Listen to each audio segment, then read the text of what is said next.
korentang sih biasanya itu ya. Kalian boleh kalau ujian deketin, tapi tadi saya bilang itu bukan korentang ya. Itu tampon tang. Nah, terus kalau di dalam partuset itu isinya ada kateter nelaton. Ya, ini bisa tidak menetap, jadi bisa dicabut pasang. Jadi kalau ibunya udah pipis ini langsung dicabut lagi, karena kan nggak terhubung ke urin bag ya. Terus ada benang tali pusat. Tapi kalau misalkan kalian lihat dulu ada yang umbilical clamp yang warna biru, yang kalau udah diceklek dia nggak akan langsung mati, jadi nggak bisa dibuka lagi ya. Terus ada ini namanya dili. Mati. Ini ada dili ya, ini buat ngisap lendir.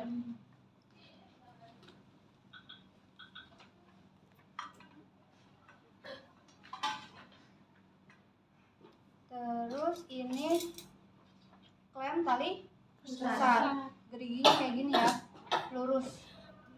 Kalau nalfuder agak maksa ya, Bun.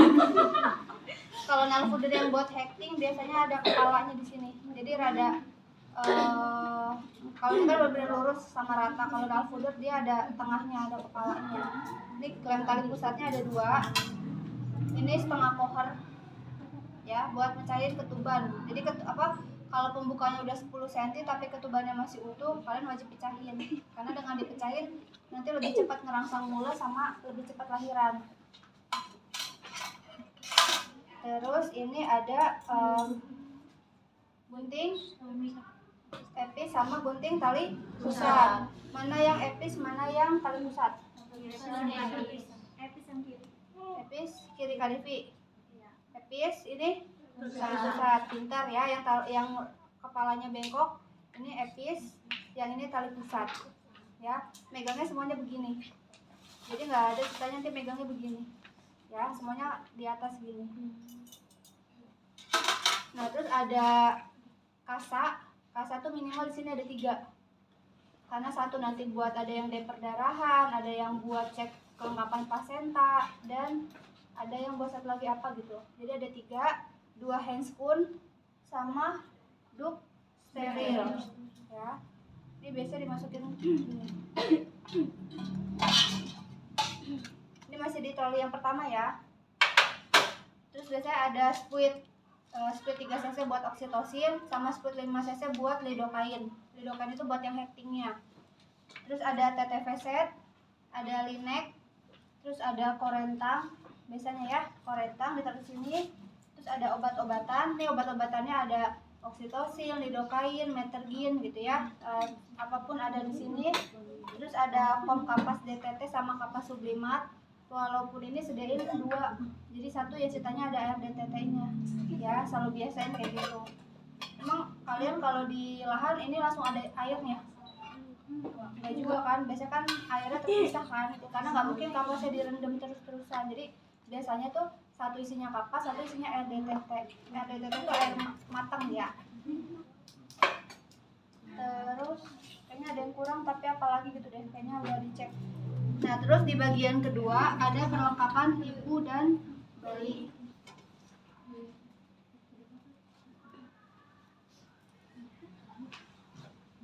Seperti biasa, yang kita pakai dulu adalah APD. Jadi taruh APD-nya paling atas. APD itu macam-macam, ada celemek, terusnya ada topi kalau misalkan kalian nggak pakai hijab, terus ada kacamata Google, terus ada sepatu bootnya kan di luar ya. Jadi pokoknya yang mau dipakai kalian, masker itu taruh paling atas. Kemudian nanti kalian taruh handuk, karena setelah kegiatan pakai APD biasanya kalau udah pembukaan lengkap kalian naruh handuk di atas perut ibu, naruh underpad di bokong ibu. Kalau zaman dulu pakai kain, jadi kan kalau kalian lihat daftar meletakkan kain di sepertiga bokong ibu. Sekarang kan orang udah nggak pakai kain ya, pakainya underpad. Jadi handuk, underpad. Setelah itu nanti kan bayinya lahir, handuknya kalian ganti pakai bedongan. Jadi kalian siapin bedongan buat ganti sama topinya, karena setelah dia IMD dikasih bedongan sama dikasih topi. Nah, bedongannya siapinnya 2, jadi ada bedongan juga buat yang nanti digantiin. Ya, jangan lupa ya yang si penletnya ya, bedongannya 2. Kemudian bayinya udah disiapin, udah dibersihin. Kalian bersihin ibu juga kan, bersihin ibu pasti butuh waslap. Terus pasti kalian gantiin pakaian ibu, gantiin ini ibu, celana dalam ibu. Kalian taruh begini. Terus biasanya kainnya kan pasti basah. Kalian taruh. Baru kalian balik. Ya. Jadi biar posisinya sesuai urutannya, ya. Terus di sini ada 2 bengkok sama 1 tempat plasenta. Harusnya di bawah itu sama infus set, aboket, cairan-cairan infus itu adanya di troli yang kedua. Bagian bawah baskom, ADTT sama baskom klorin, ya. Sisanya tadi yang ada bilang ada tempat sampah, ada tempat pakaian kotor, safety box dan yang lainnya. Sampai di sini ada yang mau ditanya dulu dari persiapan alatnya? Pasien kalau ujian jangan ada yang naruh nampan lagi di sini ya, tapi kalian udah ready kayak gini. Gitu ya. Kalau misalkan memang stetoskopnya harus digantungin ya digantungin, jangan dalam kotak kayak gini. Ya. Oke, lanjut. Ya, bismillahirrahmanirrahim ya. Ini langkahnya panjang, pasti kalian juga udah pernah praktek ya, pasti lupa ingat dan emang ini panjang banget kan. Ini menyapa klien dengan ramah, menjelaskan prosedur, merespon terhadap reaksi klien, menjaga privasi kalau sempat ya. Kalau misalkan emang kalian ketemu pas dia masih bisa diajak ngobrol. Tapi kalau ujian, ya kan kalau ujian mah kalian harus tetap ngasih tahu. Jadi kalau misalkan ngasih tahu kalian paling kalau misalkan masih sempat buat nyapa pasien, berarti kalian tinggal bilang, selamat pagi ibu, saya Suster Devi yang hari ini akan membantu persalinan ibu. Nanti sebelum saya bantu persalinan, saya akan melakukan pemeriksaan terlebih dahulu apakah pembukaan ibu sudah lengkap atau belum, gitu ya. Nanti punten ya bu, saya buka bagian bawahnya, saya bersihin dulu, baru saya periksa dalam buat lihat pembukaannya apakah ibu bersedia. Kalau ibu bersedia, saya izin menyiapkan alat terlebih dahulu dan cuci tangan. Seperti biasa ya, siapin alat, cuci tangan, terus kalian jaga privasi klien sama pastikan pencahayaannya cukup. Setelah itu kalian datang lagi, belum pakai handscoon. Kalian lihat ada tanda gejala kala 2 atau enggak? Tanda gejala kala 2, doran, teknus, perjol, vulva, dorongan meneran, tekanan pada anus, perineum menonjol, vulva membuka. Itu terlihat dari inspeksi. Jadi ini tuh kelihatan. Kalian cukup nggak usah dipegang-pegang, nggak usah diapain, lihat aja. Oh ya, ibunya udah mulai mules, udah kayak dikit-dikit boleh ngeden nggak sih sus gitu kan ya. Terus perineumnya ini yang tadinya rapi gini tiba-tiba udah mulai maju. Terus ininya udah mulai membuka. Terus bahkan sampai bukan cuma ininya doang, sampai anusnya juga udah mulai ngebuka. Jadi kayak orang mau pup asli gitu ya. Pas kalian lihat tanda gejala kala 2, baru kalian siapin alat untuk partuset gitu ya. Yang pertama kalian lakukan adalah buka partuset, terus masukin squid tanpa menyentuh ya, kayak biasanya ya.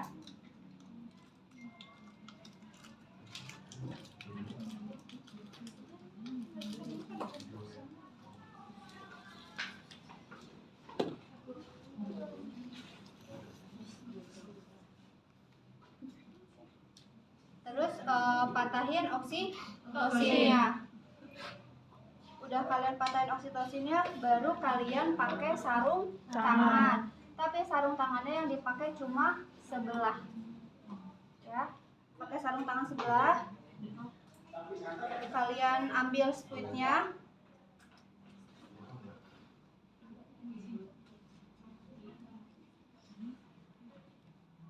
Ambil oksitosinnya.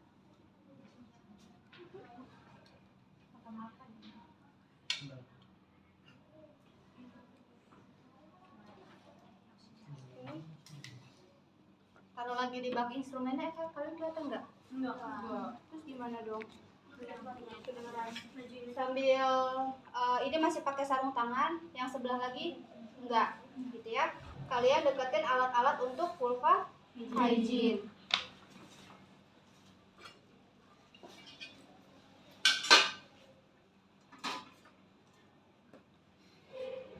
Kalau di daftil yang kalian pegang itu dia plus menolong lahiran sama amniotomi. Jadi kalian mecahin ketubannya. Jadi kalau misalkan ujian kalian mau rada heboh dikit, kalian boleh bilang ketubannya belum pecah. Jadi siapin setengah kohor.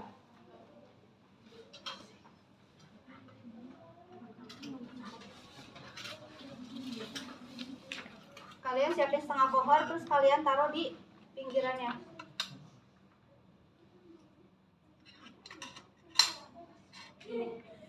Ya, ini masih pakai sarung tangan, pisahin setengah kohor, baru kalian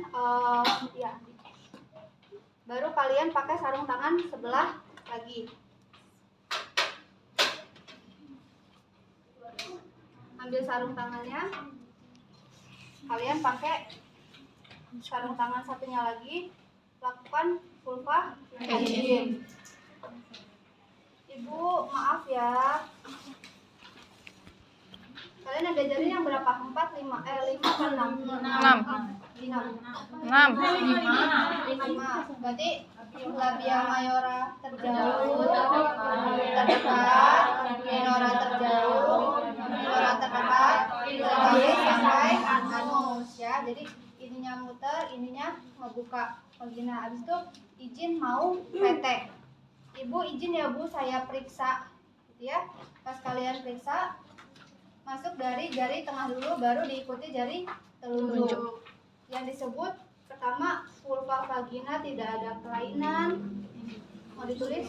Morsio tidak teraba, morsio tidak teraba, pembuahannya 10 cm, ketubannya negatif, berarti udah pecah ya. Ketuban negatif, terus relasi kepala, posisi kecil di depan, terus tidak ada molase, good, penurunan hormon 13, penurunan host 13 itu nanti kalian sebut ya, host 13. Tapi kalau misalkan kalian bilang dia ketubannya positif, tandanya kalian harus ambil setengah kohor. Misal ya, tahu nih ketubannya positif, berarti kalian langsung ambil setengah kohor ya, sisipin di antara jari. Oke, terus putar, pegang perutnya, pas lagi nggak mules baru kalian torehin, terus balikin lagi, taruh di bengkok. Terus ini jangan keluar, kalian buka, lebarin ya. Contoh ya, tangannya masih di dalam, tahu ketubannya masih belum pecah, maka kalian ambil setengah kohor, ini pegang perutnya, lagi nggak mules baru kalian torehin, lebarin, sambil biasa kalian tutup gini, karena biasa dia serat gitu ya, takutnya kena mata kalian, dia pasien hepatitis B, udah bubar ya. Terus sudah, sambil dilihat ketubannya jernih kah, atau hijau kah, atau ada darahnya kah, itu kalian lihat. Tapi yang normal adalah jernih gitu ya. Sudah kalian keluarin, terus kalian buang ini ke bagian bawah, dan ini selalu posisinya gini karena ini ada ecret-ecretan ketuban ya, jadi biar nggak netes-netes kalian selalu bawanya kayak gini. Oke, habis itu baru kalian lepas sarung tangan. Kenapa nggak boleh langsung megang ini bekas ketuban, ini tadinya bersih kan, kalau kalian pegang besok teman kalian nolong ini infeksius. Jadi kalian buka dulu sarung tangannya, DR klorin, DR DTT, baru kalian lepas, rapiin ini. Setelah itu ada DJJ nggak? Ada. Setelah itu baru kita DJJ ibunya. DJJ 1 menit bentuk 148 kali per menit. Udah, kalau ujian bilang aja kayak gitu, jadi nggak lama. Udah kayak gitu kalian kasih tahu ibunya, ibu pembukaannya sudah lengkap ya, jadi ibu sekarang kalau mau ngeden udah boleh. Ngedennya nanti kalau ada mules banget, ibu tarik paha ibu sejauh mungkin ke arah ibu, terus ibu gigi ketemu gigi, matanya dibuka, lihat perutnya ngeden. Kalau misalnya nanti ibunya masih ada salah. Jadi kalian langsung bilang kalau masih ada suaranya itu salah ya. Jadi analoginya kalau kalian pup keras, kalian nggak bersuara kan? Enggak. Nah itu sama kayak gitu. Ketika ngeden dia bersuara, berarti dia nggak ngeden. Cuma jadinya di sini kekuatannya di sini. Jadi kalian bilang jangan bersuara ya Bu. Lihat perutnya, jangan merem, gitu ya. Kenapa nggak boleh merem? Karena takut pembuluh darahnya pecah. Kenapa ketemu gigi, takutnya dia ngegigit lidahnya bisa putus. Terus kenapa dia nggak boleh bersuara, nggak boleh merem, sama gigi dan ya itu alasannya. Nanti pas ibunya udah neran, udah ngeden, kalian liatin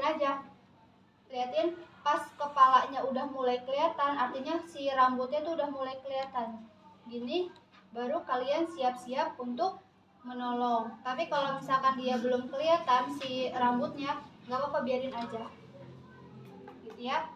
Itu berlangsung sekitar 30 menitan biasanya kalau udah anak kedua ketiga. Tapi kalau misalkan anak pertama biasanya lebih lama.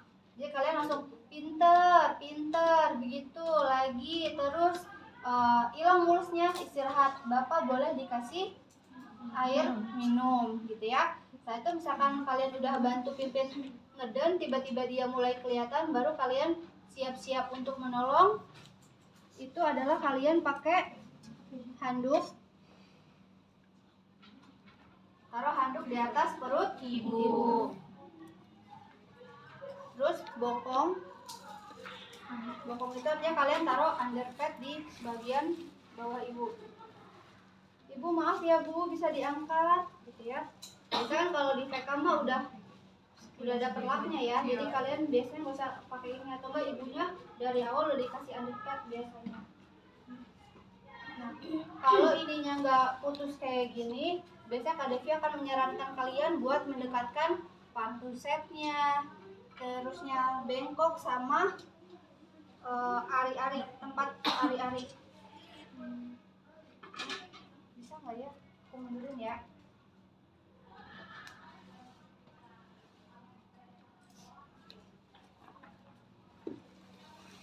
Ini biasa kalian deketin pantusetnya, bengkok, sama tempat ari-ari ya. Pinter lagi terus, iya bagus, sudah kelihatan. Baru kalian pakai sarung tangan kanan kiri, terus kalian ambil duk sterilnya. Pinter. Maaf ya, pinter lagi, hilang mulusnya. Oke, istirahat. Siapa yang mau dorong bayinya? Jojo. Nanti pilihnya yang kecil aja ya, gak usah yang segede ini. Sulit ya dari belakang ya. Nah ini biasanya sebenarnya harusnya dilipat segitiga ya. Terus kalian tangannya gini, bentuknya C ya. C itu buat kalian nahan kepala di bawah sama di bagian atas. Jadi biar gak dia robek bawah sama robek atas.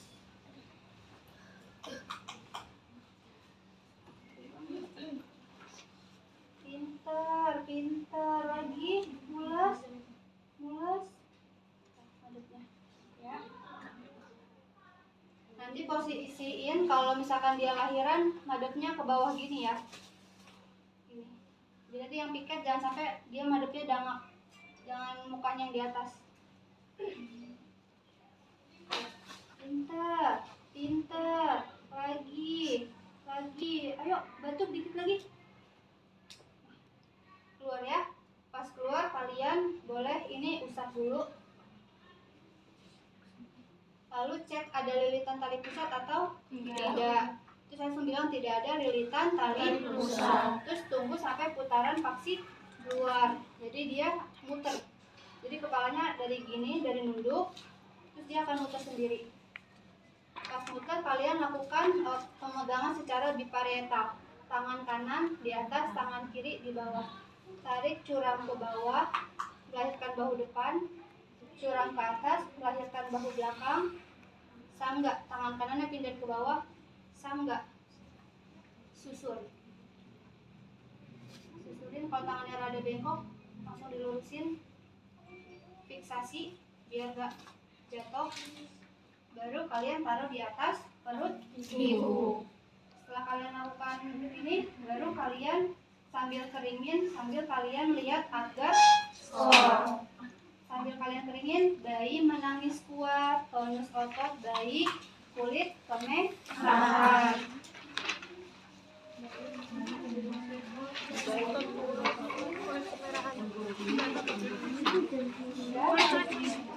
Habis itu jepit-jepit potong ikat atau suntik dulu? Hah? Suntik dulu. Di daftar ya Bang. Pas bayinya lahir, dikeringkan, Memastikan tidak ada janin kedua. habis itu suntik. Jadi ini udah kalian keringin, kalian cek ada janin kedua atau tidak. Janin kedua tuh ngeceknya gimana Pak? Kalian pegang perut ibunya, masih ada kepala atau enggak? Jadi karena kan ada yang hamil kembar nggak ketahuan, karena nggak tahu kalau dia pernah cerita di kelas ini atau enggak. Dia pas USG kan dia nggak ketahuan, ternyata pas diperiksa lagi ada bayi, ada kepala lagi. Nah itu kalian harus cek. Kalau kalian raba memastikan tidak ada janin kedua, langsung langsung kalian pegang perutnya, langsung bilang tidak ada janin kedua, langsung melakukan suntik oksitosin. Jadi sepertiga paha bagian luar secara IM. IM berarti pegangnya harus kayak pulpen ya. Dan nanti kalian IM begini. Ya sebenarnya nggak salah karena posisinya sama-sama 90. Tapi biar kalian mantep pas ujian, megangnya kayak megang pulpen. Pakein kapas dulu. Maaf ya Bu, saya suntik. Aspirasi, masukin. Oke. Setelah itu kita baru jepit-jepit, potong ikat. Bener nggak? Lalu kalian ambil 2 klem tali putar.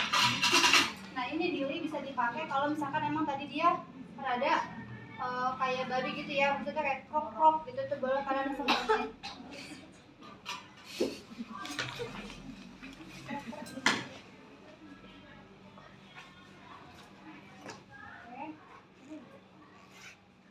Yang satu berapa senti dari pusat? 3 senti. Ya.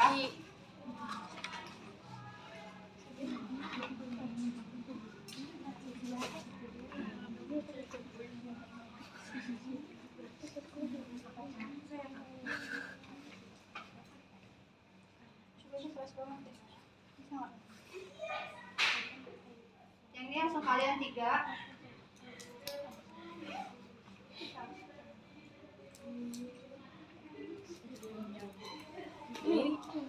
Yang satunya lagi jaraknya 2 sampai 3. Iya bener nggak? Iya. 3 senti sama 1. Oke.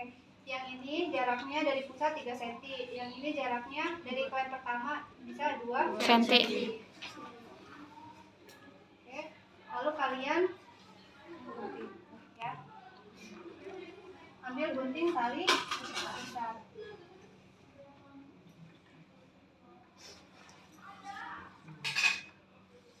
Nah ini jangan dilepas dulu, tapi kalian pakaiin benang atau enggak umbilical clamp.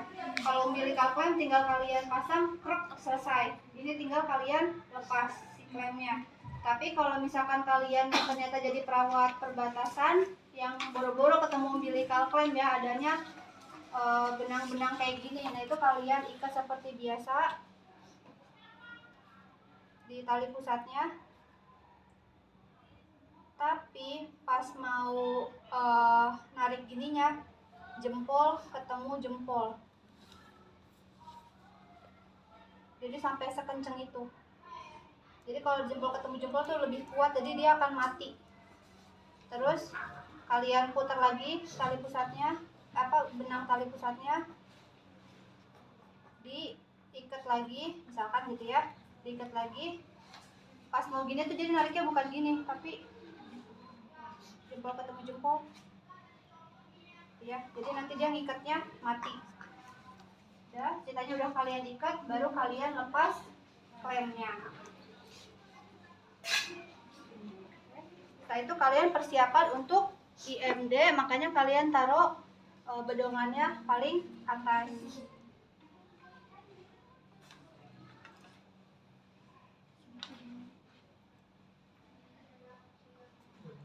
Ibu, kita IMD ya Bu. IMD itu inisiasi menyusui, supaya nanti bayinya nggak bingung puting gitu ya. Kalau ada topi boleh kalian pakaiin topi, kalau nggak ada ya boleh kayak gini. Yang penting pastiin hidungnya nggak ketutupan ibunya.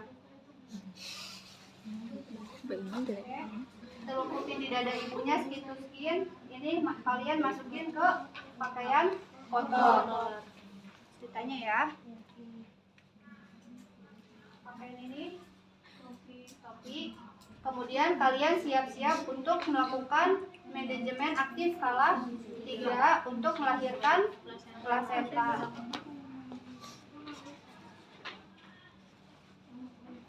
Ini kan nanti lama-lama akan memanjang ya, apa tanda lepaskan plasenta? Uterus globuler. Oke, uterus globuler itu artinya tadinya dia perutnya bulat, isinya hilang, dia jadi kayak piring globuler. Jadi bulat global ya, bulat terus pipih gitu kan ya. Terus yang kedua kali pusat tambah memanjang, tadinya segini lama-lama makin panjang. Terus adanya semburan darah. Jadi tiba-tiba nanti di sini bener-bener langsung kayak nyembur, kayak orang kalian batuk darah, misal nanti tiapnya batuk darah sembur gitu, atau kalian muntah sembur terus udah. Jadi ada 3 tanda plasenta lepas, yaitu uterusnya berbentuk globuler, tali pusat memanjang, sama semburan darah. Kalau tali pusatnya udah tambah memanjang, kalian urut ke dalam, pindahin klemnya, terus langsung ini namanya PTT, peregangan tali pusat terkendali. Jadi kalian tidak narik, tidak mencoba ngapain si tali pusatnya, tapi kalian cuma meregangkan.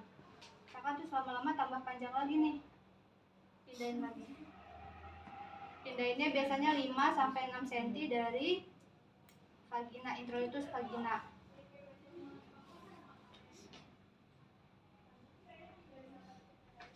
Tambah panjang lagi ya sukanya.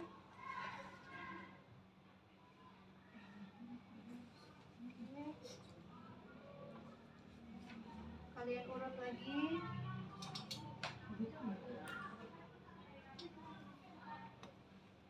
Sambil melakukan peregangan tali pusat terkendali.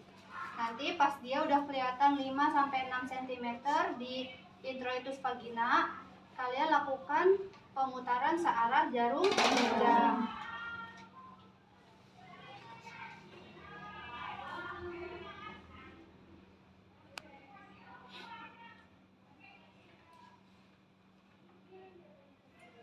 Ya, jadi kalian putar sampai semua selaputnya keluar, nggak ada yang tertinggal ya. Baru kalian taruh di tempat hari atau tempat plasenta. Nah ini biasanya langsung kalian lepas. Saya kadang suka kebuang. Oke.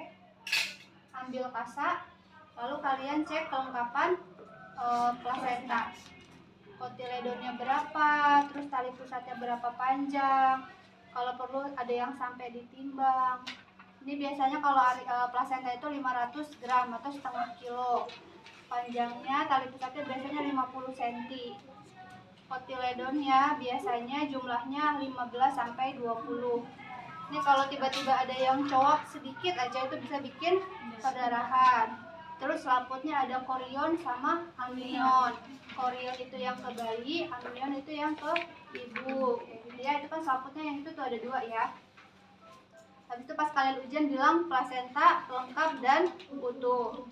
Kemudian ambil kasa satu lagi, kalian cek robekan jalan lahir. Cek dari mulai angka 6, 9, 12, 3, 6. Tidak ada robekan jalan lahir. Habis itu apa lagi?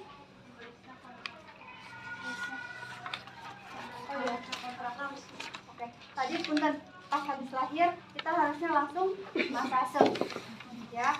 Pas banget baru lahir banget ini kita langsung masase ibunya Habis itu kita baru cek kelengkapan plasenta, cek robekan jalan lahir, baru kita ajarin ibunya ya. Masase. Ibu ini yang keras, boleh tangannya diambil, kalian pegang nih Bu, yang keras kayak batu ini rahim ibu. Jadi yang bagus tuh keras kayak gini. Kalau misalkan nggak keras, ibu boleh lakukan pemijatan kayak gini. Kalau misalkan masih nggak keras juga, ibu boleh panggil saya. Karena kalau misalkan rahimnya nggak keras, nanti ibu perdarahan. Sekarang masih ada mulus kan, gitu ya. Jadi kalian tanya, karena tandanya dia rahimnya keras, itu nanti dia masih ada mulus. Jadi kayak kalian disminor, persis rasanya. Jadi walaupun udah lahiran tetap ada mulus sedikit. Gitu. Setelah ngajarin ibunya, baru kita rapikan alat. Ini yang kalau mau ditaruh ke kendi, taruh ke kendi, atau mau dicuci, cuci dulu.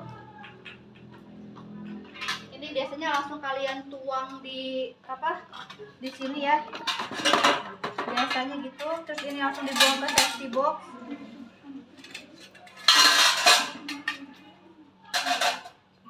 Dan sebagainya gitu ya. Kalian pisahin sesuai itunya. Terus biasanya kalian tuh cuci tangan di air klorin, terus di air DTT. Di sini tuh biasanya ada, kalau dulu tuh ada anduk. Jadi kalian keringin di anduk. Setelah itu kalian lakukan TTV ya, TTV dulu ya kan, TTV dulu. Kalian lakuin TTV, terus TTV dalam batas normal. Setelah itu baru kalian merapihkan alat dan ibu kan ya, cuciannya udah. Terus membersihkan dan memposisikan ibu saya bersihin ya Bu. Ini yang dekatnya boleh kalian tepuk ya, karena ini udah banyak darahnya gitu ya. Maaf ya Bu. Oke. Terus kalian ambil buat selap.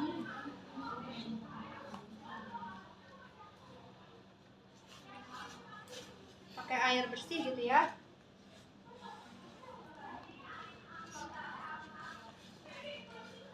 Bisa diangkat Bu pantatnya. Ya.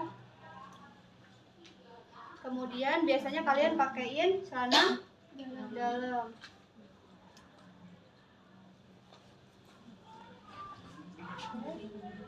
Sambil pakaiin celana dalam yang udah diisi pembalut, kalian kan sambil suruh dia ini kan, angkat Bu pantatnya Bu. Ya, ibunya masih posisinya dorsal recumbens atau ngangkang gitu ya. Ini kalian buang ke tempat sampah infeksius. Ambil lagi wastafel yang kedua, kasih air klorin ya.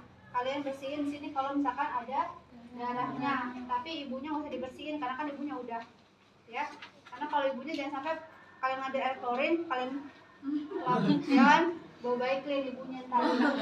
Udah kalian lap biasanya ininya, kasurnya, takut ada darah-darah atau air ketuban yang ini ya, yang tumpah gitu, yang jatuh. Habis itu baru kalau ini kalian pakaiin kain. Kalau misalkan ibunya bajunya basah, kalian ganti dasternya ya. Tapi ceritanya ini nggak basah bajunya, jadi langsung kalian pakaiin kain.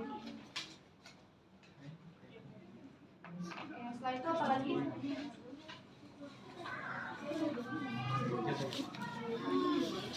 Lepas sarung tangan, bukan? Ya. Terus kalian lepas sarung tangan di air klorin dan buka secara terbalik. Habis itu kalian cuci tangan pasca tindakan juga udah boleh gitu ya. Baru kalian melakukan dokumentasi. Tapi sebelum nyebut dokumentasi, kalian bilang sama ibunya, kalian bilang melakukan pengawasan 2 jam postpartum. 1 jam pertama tiap 15 menit, 1 jam yang kedua tiap 30 menit. Ya kan kalau kalian lihat partograf kan di belakangnya kan ada tabel tuh. Nah itu kan 1 jam pertama tiap 15 menit, jamnya 1 jam kedua tiap 30 menit. Lalu melakukan dokumentasi. Pada hari Selasa 12 Desember 2023 telah dilakukan pertolongan INC pada Nyonya A, misalkan gitu ya, P1A0 dengan janin tunggal hidup gitu ya, janin tunggal hidup. Terusnya jenis kelaminnya apa boleh disebutin, terusnya abgar skornya berapa, berat badannya berapa, panjang badannya berapa, terus kondisi ibunya kayak gimana, TTP-nya dalam batas normal, tidak ada robekan jalan lahir, perdarahannya, TFU-nya berapa biasanya? 2 jari di bawah pospat. TFU-nya 2 jari di bawah Tali pusat. ya, tentu ibu sedang istirahat. Terus diberi tanda tangan dan nama jelas. Oke, ada yang